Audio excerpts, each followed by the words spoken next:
Good day everyone. Welcome back to PRC Foundation. How are you? আশা করি তোমরা সবাই ভালো আছো। আজকে আমাদের আলোচনার বিষয় পিবি শেলির একটি কবিতা অজিমেন্ডিয়াস। তো এই কবিতাটা অনার্স ফার্স্ট ইয়ারের রিডিং স্কিল এবং সেকেন্ড ইয়ারের অ্যাডভান্স রিডিং অ্যান্ড রাইটিং এ আসতে পারে। এই কবিতাটা নিয়ে আলোচনা করার পূর্বে এক্সাম টেকনিক অর্থাৎ পরীক্ষায় তোমরা কিভাবে লিখবে সে সম্পর্কে একটু কথা বলে নিই। যখন এই অংশটার অ্যান্সার করবে তার আগে প্রশ্নগুলো সুন্দরভাবে কয়েকবার পড়ে নাও এবং প্রশ্নগুলো পড়ার পর কবিতাটা উইদাউট ট্রান্সলেশন কয়েকবার পড়ো, তারপরে যথাসাধ্য ট্রান্সলেট করার চেষ্টা করো এবং কবি এখানে কি বিষয় নিয়ে কথা বলতেছে তার উপর থিঙ্ক করো, প্ল্যানিং করো। প্ল্যানিং করার পর তোমরা প্রশ্নগুলোর অ্যান্সার করো। তো কথা না বাড়িয়ে চলো আলোচনা চলে যাওয়া যাক। আমি এই লেকচারের মাধ্যমে তোমাদেরকে খুব সুন্দরভাবে বুঝিয়ে দিব কিভাবে তোমরা প্রশ্নের অ্যান্সার লিখবে। আর আমরা এই কবিতাটা লাইন বাই লাইন পড়বো এবং ট্রান্সলেট করব এবং বিস্তারিতভাবে আলোচনা করব। তো এই কবিতা আলোচনা করার পূর্বে আমাদের জানা দরকার অজিমেন্ডিয়াস কে ছিল। অজিমেন্ডিয়াস ছিল ইজিপ্টান ফেরাও রামেসেস II, অর্থাৎ মিশরের একজন শক্তিশালী রাজা রামেসেস II। তো অজিমেন্ডিয়াস নিজেকে দাবি করেছিল কিং অফ কিং, অর্থাৎ সে অনেক শক্তিশালী একজন রাজা ছিল মিশরে। তো আমরা এখন কবিতাটা লাইন বাই লাইন পড়বো এবং বিস্তারিতভাবে আলোচনা করব। তো কবি এখানে বলতেছে, I meet a traveler from an antique land who said to vast and trunkless leg of stone stand in desert. Near them on the sand have sung shattered visage lays whose fawn and wrinkled leaf and snare of cold command tell that it clapter will those passion read, whose yet survived stamp on this lifeless thing that stand that mock them and the heart that fade. তো এই কবিতার প্রথম 8 লাইনে কবি বলতেছে যে I meet a traveler from an antique land. কবি এখানে একটা ট্রাভেলারের সাথে সাক্ষাৎ করেছিল, অর্থাৎ কবি বলতেছে যে আমি একটা ট্রাভেলারের সাথে সাক্ষাৎ করেছিলাম যে এসেছিল অ্যান্টিক ল্যান্ড, অর্থাৎ অ্যান্টিক ল্যান্ড মানে এনশিয়েন্ট বোঝাচ্ছে। তো এই কবিতাতে বোঝাচ্ছে যে মিশরকে, অ্যান্টিক ল্যান্ড দ্বারা মিশরকে বোঝাচ্ছে যে মিশর থেকে এসেছিল। তারপরে কি বলতেছে, who said two vast and trunkless leg on stone stand in desert, অর্থাৎ ওই ব্যক্তিটা ট্রাভেলারটা কবিকে বলতেছে যে সে দেখেছে two vast and trunkless leg, অর্থাৎ দুটা বিশাল এবং ট্যাঙ্কলেস এটা দ্বারা বোঝাচ্ছে বডি বিহীন পাথরে দুটা পা, স্ট্যান্ড ইন ডেজার্ট অর্থাৎ মরুভূমির উপরে দাঁড়িয়ে আছে, নিয়ার দেম তাদের পাশে, অন দ্য স্যান্ড বালুর উপরে, হ্যাভ সাং এ শাটার্ড ভিসেজ লেইজ, অর্থাৎ বলতেছে ওই যে দুটা পা, পাথরে দুটা পা মরুভূমির উপরে দাঁড়িয়ে আছে এবং তার পাশে বালুর উপরে হাফ সাঙ্ক এ হ্যাটেল ভিস লেইস, অর্থাৎ অর্ধ ক্ষয়িষ্ণু, অর্থাৎ একদম পুরোপুরি ভেঙে যায়নি, অর্ধ ভাঙ্গা একটা ভিসেজ দ্বারা এখানে বোঝাচ্ছে মুখমণ্ডল, মুখমণ্ডলটা পড়ে আছে। হুস ফন অ্যান্ড টিনক্লেক লিভ, অর্থাৎ তার ভুরু এবং ঠোঁটের দাগগুলো, and snare of cold command, এই অংশটা দ্বারা প্রকাশ করতেছে কোল্ড কমান্ড। আর এটা বলতেছে ইট ক্লাফটার ওয়েল দোজ প্যাশন রিড, অর্থাৎ এই মূর্তিটা যে ভাস্কর তৈরি করেছিল তার কথা বলতেছে যে তাই ঠিকঠাক মতো বুঝতে পেরেছিল এই রাজার প্যাশনটা। তো এরপর লাইনে কবি বলতেছে which yet survived stamp on this lifeless thing, অর্থাৎ ক্লাপচার যেটা তৈরি করলো সেটা এখনো সার্ভিভড আছে এবং stamped on this lifeless thing, অর্থাৎ এই জীবনশ্বয় বা লাইফলেস এই জিনিসের দ্বারা, অর্থাৎ এখানে কবি বলতেছে যে এই মূর্তিটা যে তৈরি করলো একটা ক্লাপটর সে রাজার সম্পূর্ণ প্যাশনটা বুঝতে পেরেছিল। তো এরপরে কবি বলতেছে the hand that mock them and the heart that feed, অর্থাৎ এখানে হ্যান্ড দ্বারা ওই ভাস্করের কথা বলতেছে, অর্থাৎ যে মূর্তিটা তৈরি করেছিল তার এই কাজ, অর্থাৎ মূর্তিটা যে তৈরি করেছে এটা মক করতেছিল, অর্থাৎ ওই যে মূর্তিটা ট্রাভেলার মরুভূমির উপরে দেখেছিল ওই মূর্তিটাকে বিদ্রুপ করতেছে। এরপরে বলতেছে and the heart that feed, অর্থাৎ এই ক্লাপচারের হৃদয়টা এটাই বুঝতে পেরেছিল। তো কবি এখানে এই 8 লাইন দ্বারা কি প্রকাশ করলো আমরা একবার একটু বুঝে নিই।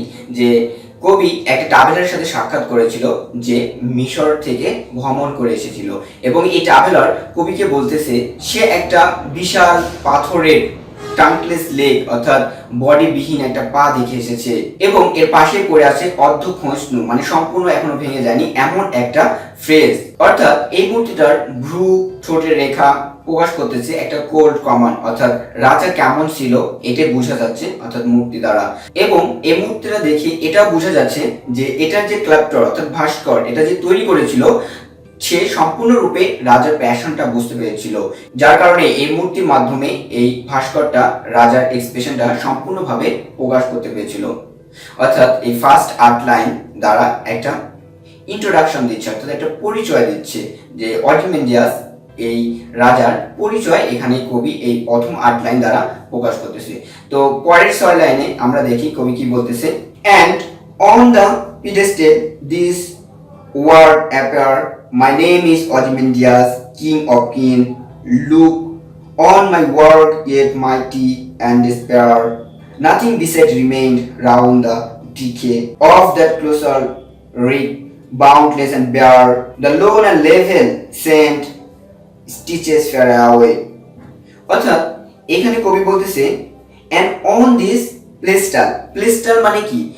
প্লেস্টাল মানে এই যে মূর্তিটা ট্রাভেলার যে মরুভূমির উপরে মূর্তিটা দেখে আসলো, এই মূর্তিটার যে বেদির উপরে যে ভিত্তির উপরে দাঁড় করানো আছে সেই ভিত্তির কথা বলতেছে প্লেস্টাল। তো অন দ্য প্লেস্টার, এই প্লেস্টার উপরে দিস ওয়ার্ড অ্যাপিয়ার, এই ওয়ার্ডগুলো লেখা ছিল মাই নেম ইজ অজিমেন্ডিয়াস, আমার নাম অজিমেন্ডিয়াস, কিং অফ কিং, রাজাদের রাজা। কিং অফ কিং দ্বারা রাজাদের রাজা বোঝাচ্ছে। লুক অন মাই ওয়ার্ক, আমার কাজের দিকে তাকাও, ইয়ে মাইটি, দেখতে পাবে আমার ক্ষমতা, অ্যান্ড ডিসপেয়ার, এবং হতাশ হয়ে পড়ো। তো এখানে হতাশ হয়ে পড়ো মানে অবাক হয়ে যাও। তো এই 2 লাইনটা এক্সপ্লেনেশনের জন্য খুব ইম্পর্টেন্ট। কোন 2 line? My name is Ozymandias, king of king, look on my work, ye mighty and despair, এই 2 লাইন এক্সপ্লেনেশনের জন্য ভেরি ভেরি ইম্পর্টেন্ট। তো এরপরে কবি বলতেছে nothing beside remind round this decay of the colossal rig, boundless and bare, the lone and level sent stretch far away. অর্থাৎ এই 3 line দ্বারা কবি ফলাফল প্রকাশ করতেছে। অর্থাৎ এই কিং অফ কিং এর পরিণতিটা কি হলো, শেষ পর্যন্ত এর অবস্থাটা কি দাঁড়ালো এটা প্রকাশ করতেছে। নাথিং বিসাইড রিমেইন, আর কোনো কিছুই রইলো না, সব কিছু শেষ হয়ে গেছে। Round this decay of the colossal rest, boundless and bare. Round the decay মানে এখানে এই যে মূর্তিটা, এই মূর্তিটাকে প্রকাশ করতেছে যে এই মূর্তিটার চারদিকে of the colossal rig, এখানে rig দ্বারা বোঝাচ্ছে ধ্বংসপ্রাপ্ত, ক্ষয়প্রাপ্ত, অর্থাৎ সব কিছুর, অর্থাৎ এই মূর্তিটার চারদিকে পড়ে আছে ধ্বংসাপ্ত অর্থাৎ ক্ষয়প্রাপ্ত জিনিস, boundless and bare, চারদিকে পড়ে আছে একাকিত্ব এবং শূন্যতা যা বিস্তীর্ণ এলাকা জুড়ে পড়ে আছে। তো কবি এই কবিতা দ্বারা আসলে কি বোঝাচ্ছে, আমাদেরকে কি মেসেজ দিচ্ছে? কবি এই মেসেজটা আমাদেরকে দিচ্ছে যে পৃথিবীতে ক্ষমতা, অর্থ সম্পদ চিরদিন কারো থাকে না, একদিন সব কিছু শেষ হয়ে যায়। তো এখানে কবি অজিমেন্ডিয়াস কিং অফ কিং এর একটা উদাহরণ দিছে। এখানে কবি দেখাচ্ছে যে একজন অনেক শক্তিশালী, অনেক বলবান, অনেক অর্থ সম্পদের মালিক ছিল, রাজা ছিল, কিন্তু কি হলো, কালের আবর্তমানে সে সবকিছু ছেড়ে চলে গেল এবং সবকিছুই পড়ে থাকলো। এটাই কবি এখানে মেসেজ দিচ্ছে আমাদেরকে যে ক্ষমতা এবং অর্থ সম্পদ কারো চিরদিন থাকে না, সো এগুলোর বড়াই করা যাবে না, আমাদের এখান থেকে শিক্ষা নিতে হবে। এখান থেকে অনার্স ফার্স্ট ইয়ারের রিডিং স্কিলে কি ধরনের প্রশ্ন হতে পারে, সেকেন্ড ইয়ারে অ্যাডভান্স রিডিং এন্ড রাইটিং এ কি ধরনের প্রশ্ন হতে পারে, এগুলো নিয়ে এখন আলোচনা করব। তো এখান থেকে প্রশ্ন হতে পারে হু ওয়াজ অজিমেন্ডিয়াস, আবার প্রশ্ন হতে পারে evaluate the poem as a sonnet, আবার প্রশ্ন হতে পারে what is the themes of the poem and how is it present. এরপরে প্রশ্ন হতে পারে what is the poet's position and attitude in the poem. এরপরে প্রশ্ন হতে পারে write a critical summary of the poem. বিভিন্নভাবে প্রশ্ন হতে পারে। আবার এখান থেকে এই কবিতার যে দুইটা লাইন সবচেয়ে বেশি ইম্পর্টেন্ট, যে my name is Ozymandias king of king, look on my work ye mighty and despair, এই দুই লাইনের এক্সপ্লেনেশন আসতে পারে। তো আমরা সর্বপ্রথমে যেটা করব, অর্থাৎ কিভাবে প্রশ্নগুলোর অ্যান্সার করলে খুব সহজেই আমরা ভালো মার্ক পাবো, এটা নিয়ে আলোচনা করব। তো সর্বপ্রথমে আমরা এই কবিতাটা একটা সামারাইজ করে নেব, অর্থাৎ ক্রিটিক্যাল সামারিটা করে নিব, কারণ যখন সামারি করে নেবে যে কোনো প্রশ্নের অ্যান্সার করা তোমার জন্য খুব সহজ হয়ে যাবে। তো আমরা সামারিটা অবশ্যই first person point of view থেকে লিখব। তো সামারিটা আমরা কিভাবে শুরু করব, যে we can notice that from the above poem, এভাবে শুরু করব। তো এখন আমি একবার সামারিটা বাংলায় বলি, তোমরা ট্রান্সলেট করে নিও। আমরা এই কবিতাতে দেখতে পাই কবি একটা ট্রাভেলারের সাথে সাক্ষাৎ করে, যে মিশর থেকে ভ্রমণ করে এসেছে, এবং সেই ট্রাভেলার কবিকে বলে সে মরুভূমির ওপরে একটা বিশাল বডিবিহীন পাথরের পাকে দাঁড়িয়ে থাকতে দেখেছে, এবং তার পাশে অর্ধক্ষিষ্ণু বা অর্ধ নিমজ্জিত একটা মুখমণ্ডল পড়ে থাকতে দেখেছে, এবং এই মুখমণ্ডলের যে ভ্রুটা, ঠোঁটটা একটা কোল কমান প্রকাশ করতেছে। রাজা কেমন ছিল এই মূর্তিটা দেখে খুব সহজে বোঝা যাচ্ছে, এবং এই মূর্তিটা থেকে এটা অনুভব করা যাচ্ছে যে এটার যে ভাস্কর, অর্থাৎ এই মূর্তিটা যে তৈরি করেছে তার সম্পূর্ণরূপে রাজার এক্সপ্রেশনটা বুঝতে পেরেছিল।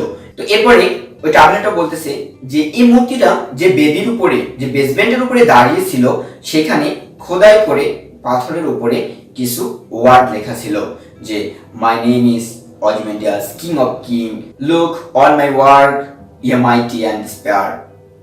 অর্থাৎ এখানে লেখা ছিল আমার নাম অজিমেন্ডিয়াস, আমি কিং অফ কিং, রাজাদের রাজা, আমার কাজের দিকে তাকাও, তাহলে বুঝতে পারবে আমার ক্ষমতা কত, এবং তোমরা অবাক হয়ে যাও, হতাশ হয়ে যাও। লাস্টের 3 লাইন দ্বারা কবি এটা বোঝাচ্ছে যে আর কিছুই অবশিষ্ট রইল না, সব কিছুই ধ্বংস হয়ে গেল, সব কিছু নষ্ট হয়ে গেল, সব কিছু ফুরিয়ে গেল, শুধু পড়ে থাকলো নির্জনতা এবং শূন্যতা। তো এটা হলো সামারি, তোমরা খুব সুন্দরভাবে করে নেবে। এরপরে যেটা আলোচনা করব, যে প্রশ্নটা, সেটা হলো হু ওয়াজ অজিমেন্ডিয়াস। অজিমেন্ডিয়াস কে ছিল? তো এই লেকচার শুরু প্রথমে বলেছি অজিমেন্ডিয়াস ছিল ইজিপ্ট ফেরাও রামসেস II, অর্থাৎ মিশরের রাজা রামসেস II।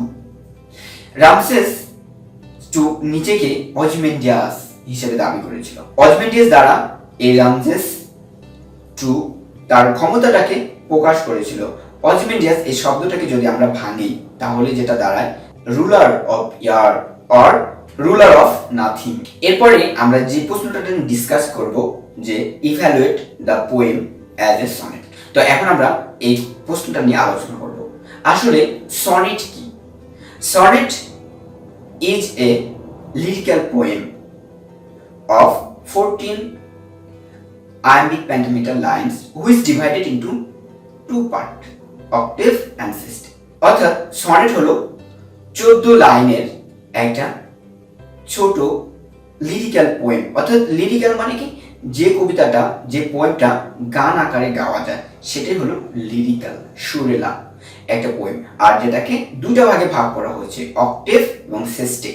অক্টেভ ফার্স্ট 8 লাইনকে বলা হয় অক্টেভ, এবং লাস্ট 6 লাইনকে বলা হয় সিস্টেম।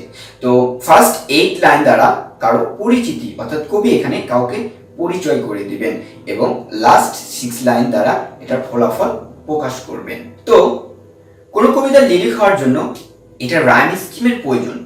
একটা গান যখন গাওয়া হয়, গানটা যদি সুরেলা না হয়, অর্থাৎ গানের ছন্দের যদি মিল না থাকে, তাহলে কিন্তু সেই গানটা শুনতে ভালো লাগে না।